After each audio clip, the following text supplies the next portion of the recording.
नमस्कार.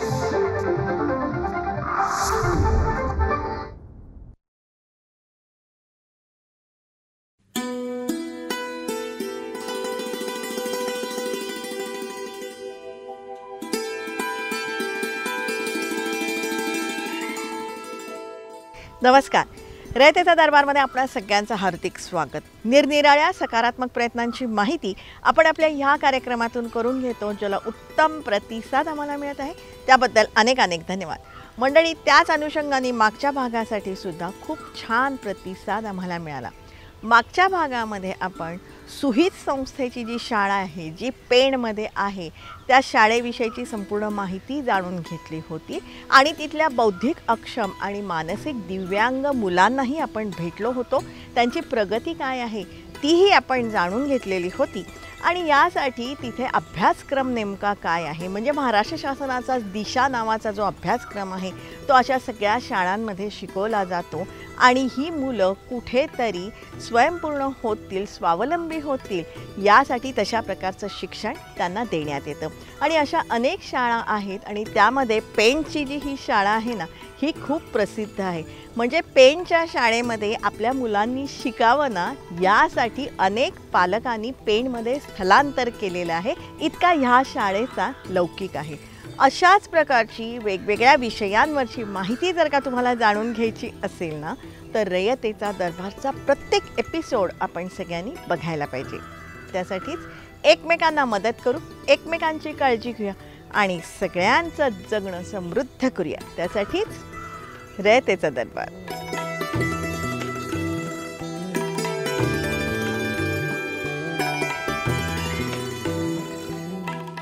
रयतेचा दरबारमधला आपला आजचा विषय खूप छान आहे, तुम्हाला सगळ्यांना अतिशय आवडेल, अतिशय उपयुक्त असा आहे.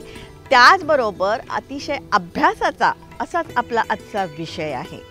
आणि आपला हा जो विषय आहे ना, हा सध्याच्या उत्साहाच्या वातावरणासाठी अत्यंत उपयुक्त आहे. मंडळी, सध्या राज्यभर पाऊस बरसतोय, धरणं भरत आलेली आहेत, शेतीची लगबग सुरू आहे. अर्थात त्यामध्येही काही समस्या आहेत, पण तरीही आपलं जीवन जगणं सुरूच आहे. म्हणजेच सध्याचा हा जो कालखंड आहे ना, हा चैतन्याचा आहे, उत्साहाचा आहे. आणि आपलं हे जे चैतन्य आहे ना, हे आपण साजरं करत असतो आपल्या उत्सवांमधून. मंडळी, हे जे निरनिराळे उत्सव असतात ना, हे आपल्या जगण्याचं निधान असतं आणि त्यासाठी आपण पूर्वजांचे आभार मानायला पाहिजे. कारण पूर्वजांच्या दूरदृष्टीमुळेच त्या काळामध्ये आपण हे असे उत्सव साजरे करत असतो, बरसणाऱ्या सृष्टीबरोबर.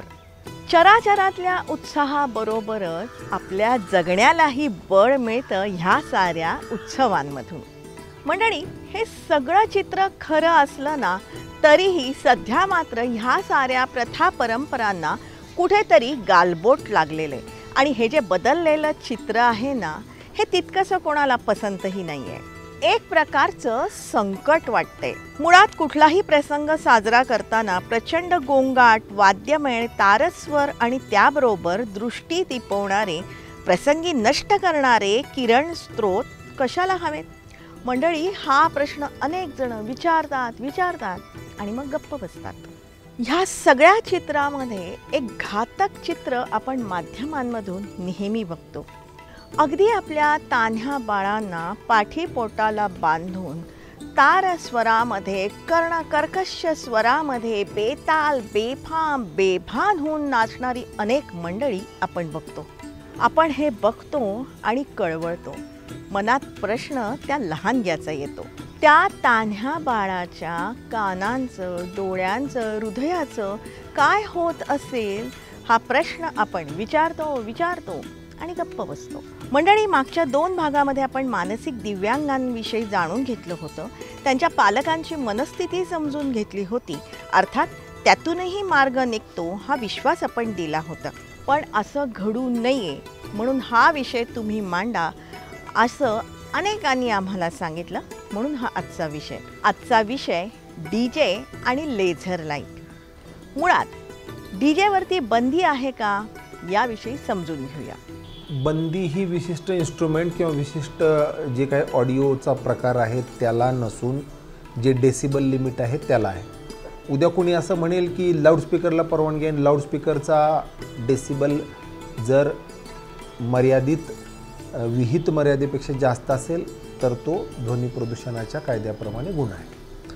परंतु डीजेला बंदी असं का म्हणलं जातं, तर नॉर्मली डीजे जे पारंपरिक दृष्टीनं आपण ज्याला आपण डीजे म्हणतो ते जे साधन आहे तर ते नॉर्मली डेसिबल लिमिट हे उल्लंघन करणारच असतं. तर त्यामुळं हा प्रचलित शब्द झाला आहे की डीजेला बंदी.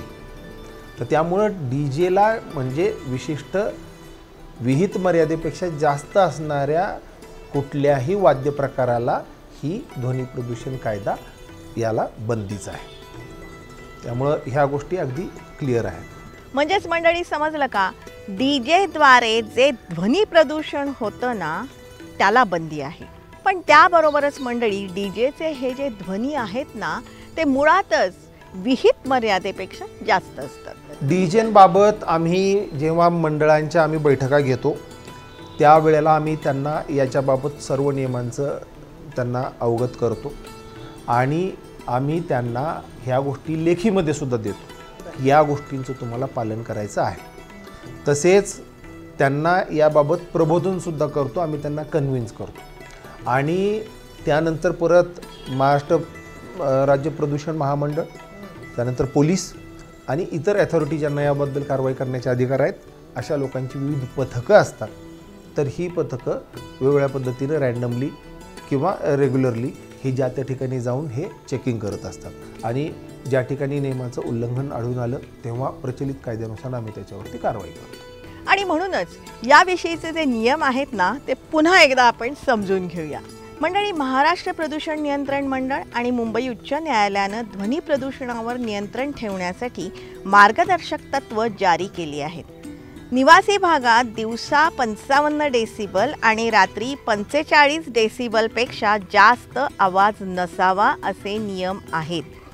औद्योगिक आणि व्यावसायिक क्षेत्रात दिवसा 75 डेसिबल आणि रात्री 70 डेसिबलपर्यंत ध्वनी पातळी असावी असे नियम आहेत. रात्री 10 ते सकाळी 6 दरम्यान कोणताही लाऊडस्पीकर किंवा पब्लिक ॲड्रेस सिस्टीम वापरण्याला मनाई आहे. त्याचबरोबर डीजेची सिस्टीम वापरतानाही सार्वजनिक ठिकाणी किंवा निवासी भागामध्ये आवाजाची पातळी निश्चित केलेल्या मर्यादेतच असावी असं सांगण्यात आलेलं आहे.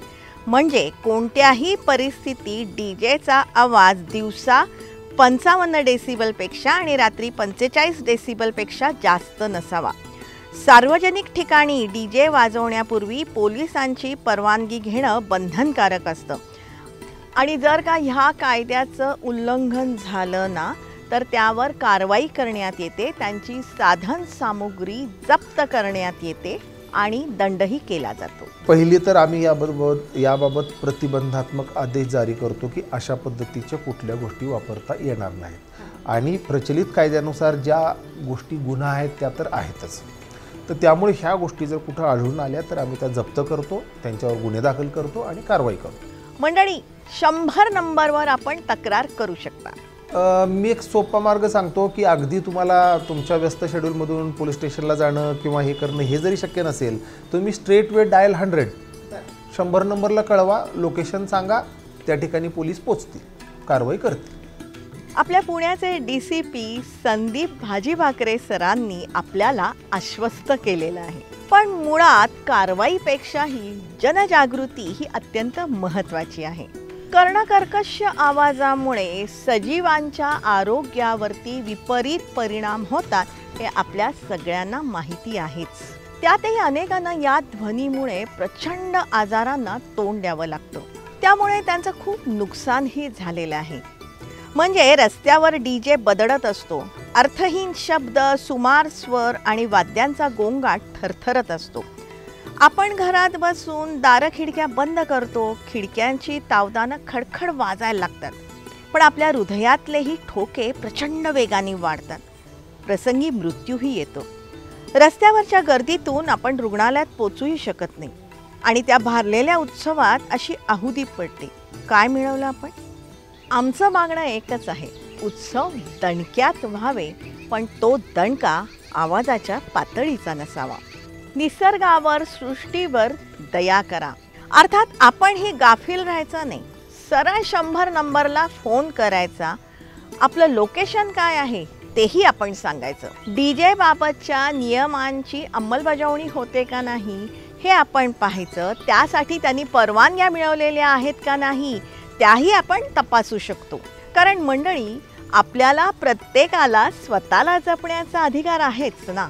मंडळी, यामध्येही डीजेचे जे स्पीकर असतात ना ते वेगळे असतात. ते नेमके काय असतात ना ते आपण समजून घेऊया. डीजेचे स्पीकर हे जास्त आवाजात स्पष्ट आणि बाससह संगीत ऐकण्यासाठी बनवलेले असतात, ज्याचा वापर डीजे पार्टी, मैफिली, इव्हेंट्ससाठी किंवा जास्त प्रेक्षकांसाठी केला जातो.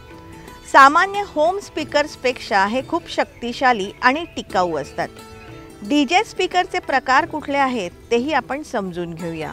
फुल रेंज टॉप स्पीकर्स, मिड आणि हाय फ्रिक्वेन्सी. या 10 इंच ते 15 inch speakers plus high frequency horn असतात. सब वूफर्समध्ये खोल बास असतो जो 30 हर्ट्ज ते 100 हर्ट्जमध्ये असतो. तो 12 इंच ते 21 इंच असतो. तिसरा आहे डीजे मॉनिटर स्पीकर्स. डीजेसाठी जवळून ऐकण्याकरता असतो, 6 इंच ते 8 इंच. मंडळी, स्पीकर ड्रायव्हर्स कोणते तेही समजून घ्या. LF ड्रायव्हर वूफर हा खोल बास तयार करत असतो. HF ड्रायव्हर म्हणजे हॉर्न कम्प्रेशन ड्रायव्हर, हा उच्च आवाज आणि हाय फ्रिक्वेन्सी तयार करतो. तिसरा प्रकार आहे मिड ड्रायव्हर. जर 3 वे डिझाईन असेल ना तर मधल्या फ्रिक्वेन्सीसाठी हा वापरतात. ह्यात क्रॉसओव्हर सर्किट असतं जे आवाजाच्या फ्रिक्वेन्सीनुसार विभाजन करतं. उच्च, मध्यम आणि बास फ्रिक्वेन्सी योग्य ड्रायव्हरला पाठवते.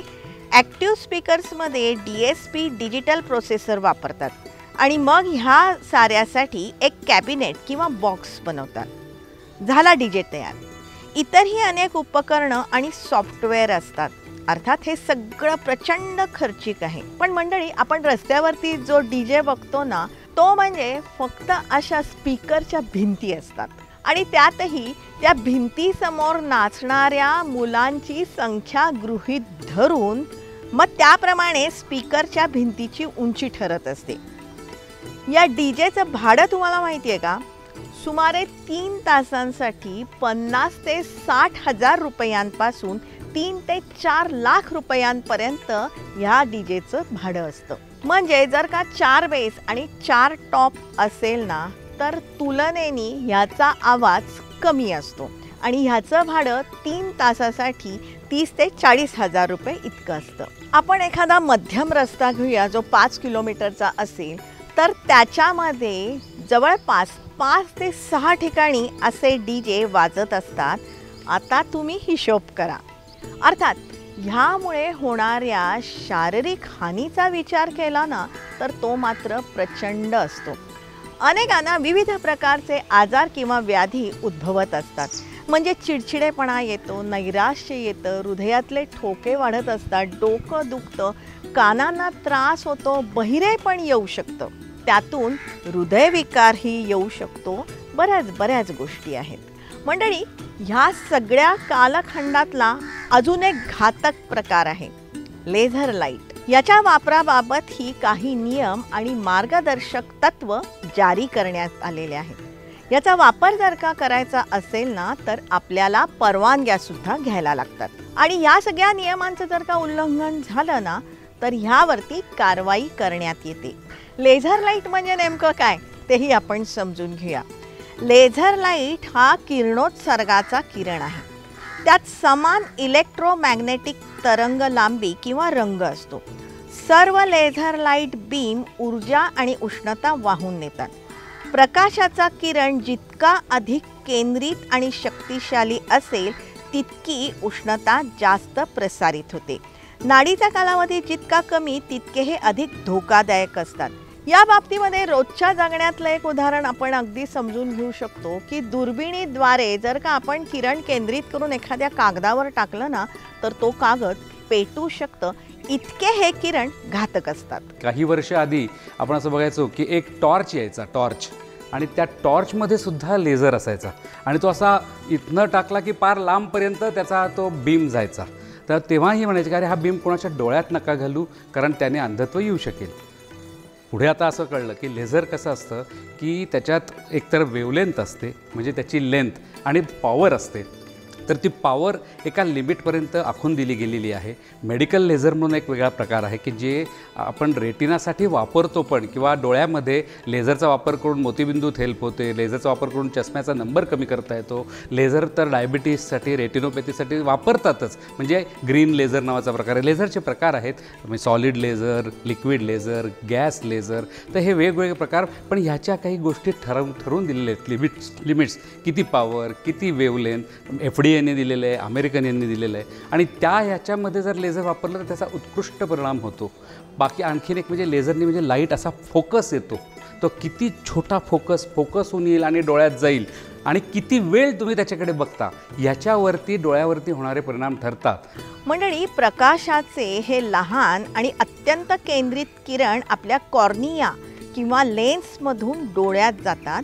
यामुळे डोळे मिचकवण्यापूर्वी तात्पुरता किंवा कायमचा अंधळा डाग येऊ शकतो. तशा परिस्थितीमध्ये रेटिनामध्ये फोविया हा सगळ्यात नाजूक भाग जो आहे तो लिटरली जळून जाऊ शकतो, माणसाला अंधत्वसुद्धा येऊ शकतं.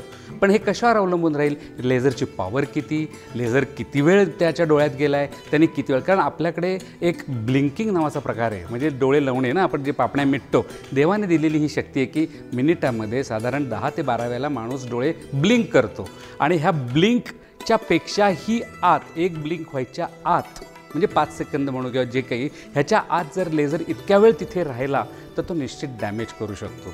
पण अदरवाईज आपण मेडिकलमध्ये वगैरे जे लेझर वापरतो तो अक्षरशः प्रत्येक शॉट हा 5 सेकंदांचा असतो. 0.25 सेकंद, मिनिट नाही. एका मिनिटात 60 सेकंद, त्यातल्या एका सेकंदाचं सुद्धा पाव, आणि त्याची पॉवर पण ठरलेली आहे. तसं केलं तर प्रॉब्लेम नाही. पण हे DJच्या इथे म्हणा किंवा आणखीन अनेक ठिकाणी जिथे कुठे लेझर विदाऊट कंट्रोल वापरले गेले आणि ते जर आपण कळत न कळत पाहिले तर तो निश्चित रूपाने रेटिनाला कुठल्या तरी प्रकारे जळणं, आहे बर्न्स म्हणतो आम्ही त्याला, असं होणं. आणि तो मॅक्युला किंवा फोविया जे म्हणतो हा अतिशय नाजूक भाग आहे डोळ्यातला. मॅक्झिमम नजर आपली त्यातून असते, आणि तोच जर बर्न झाला तर निश्चित रूपाने अगदी अंधत्वापर्यंत जाऊ शकतं. म्हणजे बऱ्यापैकी अंधत्व ही प्रॉब्लेम येऊ शकतो.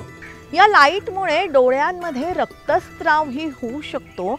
अशा प्रकारच्या अनेक घटना आपल्याला माहिती आहेत किंवा आपण बघितलेल्या सुद्धा आहेत. खरं तर हे करू नये, पण आता कसं आहे, मजा आणि काय म्हणतात एन्जॉय करायचं म्हटल्यानंतर वेगवेगळ्या प्रकारे करतात. आवाजाचंही तसंच आहे, त्याच्यावर आवाजही भरपूर येत असतो, ते कानाला काही ते डेसिबल्स योग्य नाही आहेत. म्हणूनच मंडळी, हे जे लेझर लाईट आहेत ना, ते थेट डोळ्यात जाणार नाही याची काळजी आपण घेणं आवश्यक आहे. पण त्यातही रस्त्यावरच्या रहदारीमध्ये आपण वाहन चालवत असतो आणि अशा वेळेला आपल्या जर का डोळ्यामध्ये असा बीम गेला ना तर तो घातकही असू शकतो. त्यामुळे अनेक दुर्घटना घडलेल्या आहेत, अंधत्वही आलेलं आहे. हे करणाऱ्यांना आपण कितपत थांबू शकतो ॲज म्हणजे सामान्य माणूस हे सांगणं अवघड आहे. सरकार, पोलीस यंत्रणा हे सगळे करू शकतील, पण आपण उलटा विचार करूया ना. आता आपण सगळे सुशिक्षित आहोत, अनेक लोक आहेत, आणि तुमच्यासारख्यांकडनं अनेक लोक सुशिक्षित होत आहेत. तर आपणच थोडी काळजी घेतली की जिथे हे अशा प्रकारचे लाईट आहेत ते काय तिथं गेल्यानंतर आपण लाईट कळायचं समोर जात नाही, लांबूनच कळायला लागतात ते वेडेवाकडे लाईट, असे जा तसे जा, ते म्युझिक, ते सगळं. तर थोडंसं आपण ते अवॉइड करणं, जास्त वेळ त्याच्यात न जाणं, जास्त वेळ तिथे न पाहणं, हे कारण आपल्याला धोकादायक आहे. हो, हे सगळं टाळता येणं शक्य आहे का? होय, हे शक्य आहे. त्यासाठी आवश्यक आहे जनजागृती. साजरा करण्याच्या, एन्जॉय करण्याच्या या सगळ्या ज्या नवपरंपरा आहेत किंवा प्रथा आहेत ना, या बंद करायला पाहिजेत. या तुमच्या उन्मादामुळे जनतेला जर का अंधत्व येत असेल तर याची जबाबदारी कोणाची? अर्थात यंत्रणेची. पुन्हा पुन्हा सांगूया, याची जबाबदारी आहे यंत्रणेची. कारण ह्याच्यात एक गोष्ट मी सांगू इच्छितो, हे ज्या होतं ना बर्न्स रेटिनाचा जर झाला तर तो रिव्हर्स करणं इज डिफिकल्ट. होतं पहिलं काय ह्याच्यात असं आहे, काही काहीला नुसता सौम्य त्राससारखा होतो, त्याला आम्ही म्हणतो फ्लॅश ब्लाइंडनेस. फ्लॅश ब्लाइंडनेस म्हणजे अचानक एकदमच असं पुसटसं दिसेनं असं थोड्या वेळ होतं आणि मग दिसायलाही लागतं. पण नंतर अजून काहीला ग्लेअर फिनोमेनन म्हणून होतो. ग्लेअर म्हणजे समोरनं कुठलीही लाईट जरी आली ना तर ती अशी चमकल्यासारखे वाटणे, लाईट नकोशी वाटणे, ह्या अशा प्रकारच्या तक्रारी सुरू होतात. आणि त्याच्या पुढचं म्हणजे अरे पुसटसं दिसायला लागलं बरं का, चेहरा नेमका नीट दिसत नाही आहे, समोर माणूस दिसतोय, सगळं बाकीच दिसतंय, पण चेहरा सेंट्रल व्हिजन ज्याला आपण म्हणतो तर त्या चेहराच नीट दिसत नाही. मग ते चला आता डॉक्टरांकडे जाऊ. आणि मग डॉक्टर जेव्हा चेक करतात तेव्हा बाकी सारं छान दिसतं मशीनमध्ये बघितल्यावर, पण जेव्हा रेटिना बघितला जातो, विशिष्ट त्याचे काही मशीन्स आहेत, आम्ही त्याला फंडस्कोप म्हणतो, आणखीन काही मशीन, तर त्याच्यातनं बघितल्यावर लक्षात येतं की अरे यांचा तर रेटिनातला फोविया हा जळाला आहे, हा बर्न झाला आहे, तिथे असा डाग आलेला आहे काळा. मंडळी, उत्सव आहे तर जगणं आहे, पण अशा कर्णकर्कश आणि डोळे फोडणाऱ्या प्रथा काय कामाच्या मंडळी. आणि हा जो विखारी आनंद जे घेत असतात ना, त्यांना सुद्धा अनेक शारीरिक मानसिक व्याधींना तोंड द्यावं लागतं. त्या बाबतीत त्यांना प्रचंड धोका असतो, हे त्यांनी समजून घेण्याची आवश्यकता आहे. त्यातूनच सभ्य शालीन साजऱ्या करणाऱ्या पद्धतीमधून समाजामध्ये आपण आनंद समृद्धी निश्चित निर्माण करू शकतो. अर्थात ध्वनी प्रदूषण किंवा नेत्र प्रदूषण होत असेल ना तर मंडळी, आपल्या हक्काच्या फोन नंबरवरती फोन फिरवा, 100. बिनधास्त फिरवा, तुमचं लोकेशन ही सांगा, त्यासाठी 100. मी एक सोपा मार्ग सांगतो की अगदी तुम्हाला तुमच्या व्यस्त शेड्यूलमधून पोलीस स्टेशनला जाणं किंवा हे करणं हे जरी शक्य नसेल, तुम्ही स्ट्रेट वे डायल 100 नंबरला कळवा, लोकेशन सांगा, त्या ठिकाणी पोलीस पोचतील, कारवाई करतील. मंडळी, मुळात अत्यंत कटू विषय, पण ह्याची मुक्तता होणार आहे जनजागृतीतूनच. वास्तविक समाजाच्या कल्याणासाठी विविध कायदे नियम आहेतच, जे संख्येने प्रचंड प्रमाणामध्ये आहेत, पण त्याचा परिणाम काय आहे हो? त्याचे परिणाम निराशाजनकच आहेत. मुठभरांच्या उन्मादासाठी संपूर्ण समाजाला वेठीस धरणं हे अयोग्यच आहे. आणि त्यासाठी साऱ्या पीडितांनी कायद्याची कास धरणं अत्यंत आवश्यक आहे. त्यातूनच कधीतरी ही परिस्थिती पालटेल हा विश्वास सार्थ ठरेल. मंडळी, DJ आणि लेझर बीम बाबतची वस्तुस्थिती असेल, त्या बाबतीत विविध संस्था वेगवेगळे उपक्रमही राबवत आहेत. याविषयीची माहिती आपण ह्या पुढच्या भागामध्ये नक्की जाणून घेऊ. पण आजचा भाग तुम्हाला कसा वाटला हे तुम्ही जरूर आम्हाला कळवा, कारण DJ आणि लेझर लाईटच्या बाबतीमध्ये जनजागृती हीच अत्यंत महत्त्वाची आहे. आपल्या साऱ्या समाजासाठी ही अत्यंत परिणामकारकही ठरू शकते. त्याच अनुषंगाने आपला आजचा विषय तुम्हाला कसा वाटला हे तुम्ही जरूर आम्हाला कळवा. संपर्कासाठी आमचा पत्ता आहे raytecha.darbar@gmail.com. जरूर आमच्याशी संपर्क साधा. तुमच्याकडे काही माहिती असेल, प्रश्न असतील, सूचना असतील, त्या तुम्ही आमच्यापर्यंत नक्कीच पोचवा. रयतेचे दरबारमध्ये आजवर जे विविध एपिसोड झालेले आहेत, 450च्या वर एपिसोड झालेले आहेत, हे तुम्ही वारंवार बघू शकता आमच्या यूट्यूब चॅनलवरून. जनतादरबार.jd आणि रयतेचा दरबार या दोन्ही नावांनी आमची यूट्यूब चॅनल आहे, जी तुम्ही लाईक करायला पाहिजेत आणि सबस्क्राईब करण्याचीही गरज आहे. रयतेचा दरबार आम्ही प्रसारित करत असतो दर सोमवारी रात्री 9 वाजता सह्याद्री वाहिनीवरून. सोमवारचाच हा एपिसोड आम्ही पुनःप्रसारित करत असतो दर शनिवारी सकाळी 8 वाजता सह्याद्री वाहिनीवरून. सोमवार रात्र 9, शनिवार सकाळ 8 हे जे दोन्ही एपिसोड आहेत ना, हे तुम्ही लाईव्ह बघू शकता सह्याद्री वाहिनीच्या फेसबुक पेजवरून. जरूर बघत राहा, कारण आम्ही ही जी माहिती तुम्हाला सांगतोय ना, या माहितीच्या उपयोगामुळे अनेकांचे लाभ होत आहेत किंवा होऊ शकतात. हा मात्र त्यासाठी रयतेचा दरबारचा प्रत्येक एपिसोड आपण सगळ्यांनी बघण्याची आवश्यकता आहे.